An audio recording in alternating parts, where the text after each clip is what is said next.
اعوذ باللہ من الشیطان الرجیم، بسم اللہ الرحمن الرحیم۔ ہمارا آج کا موضوع ہے، کیا فرد خود اپنے پر دم کر سکتا ہے؟ اس سوال کے دو پہلو ہیں۔ ایک تو یہ کہ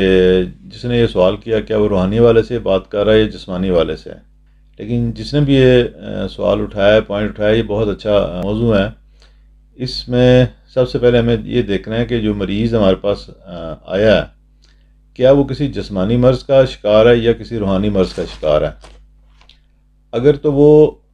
جسمانی مرض کا شکار ہے، ظاہر سی بات ہے کہ اس کا جسمانی علاج تو ہوگا، طبی علاج تو ہوگا ہی ہوگا، ساتھ وہ روحانی علاج بھی کر سکتا ہے۔ اب اس روحانی علاج کی پڑھائی وہ فرد خود کر سکتا ہے، اس میں کوئی قباحت نہیں ہے، بشرطے اسے اس چیز کی سمجھ ہو کہ وہ کیا پڑھائی کر رہا ہے، یا وہ کسی ایسے فرد سے، مستند عالم سے، کسی اور فرد سے جس پر اس کو یقین ہو، اپنی صحت کے لیے جو بھی اس کا مسئلہ ہے اس کے لیے وہ پوچھ کے وہ پڑھائی کر سکتا ہے۔ لیکن اگر اس فرد پر اثرات، جادو، سحر یا کوئی بیرونی اثر ہے یا کوئی نظر بد ہے، تو اس صورت میں اس کی خود پڑھائی کرنے کی بجائے اگر کوئی دوسرا آدمی اسے پڑھائی کر کے دے تو وہ زیادہ بہتر ہے۔ خاص طور پر ایسے لوگ جن کے اوپر رجت ہو یا اثرات کی شدت ہو گئی ہو، انہیں خود پڑھائی نہیں کرنی چاہیے، بلکہ اس حوالے سے کسی بھی مستند فرد سے رابطہ کر کے اپنا علاج کروانا چاہیے۔ اس کی وجہ یہ ہے کہ جتنی بھی روحانی بیماریاں ہیں یا چلا کشی یا اور اس طرح سے یا بہت زیادہ پڑھائی کرنے سے جو ذہنی امراض واقع ہوتے ہیں، تو ان کا علاج فرد خود نہیں کر سکتا۔ عموماً دیکھا یہ گیا ہے کہ لوگ پہلے اگر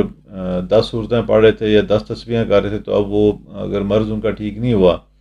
تو ان کی تسبیحوں کی تعداد 15 یا 20 تک چلی جائے گی، یا 30 یا 40 تک بھی چلے جاتے ہیں، اور کئی کئی گھنٹے وہ ذکر کرتے رہتے ہیں۔ یہ طریقہ کار مرض کی شدت میں اضافے کا باعث بنتا ہے، اور مریض کے ٹھیک ہونے کی کوئی سبیل نظر نہیں آتی۔ اس سلسلے میں یہ بات بھی بہت اہم ہے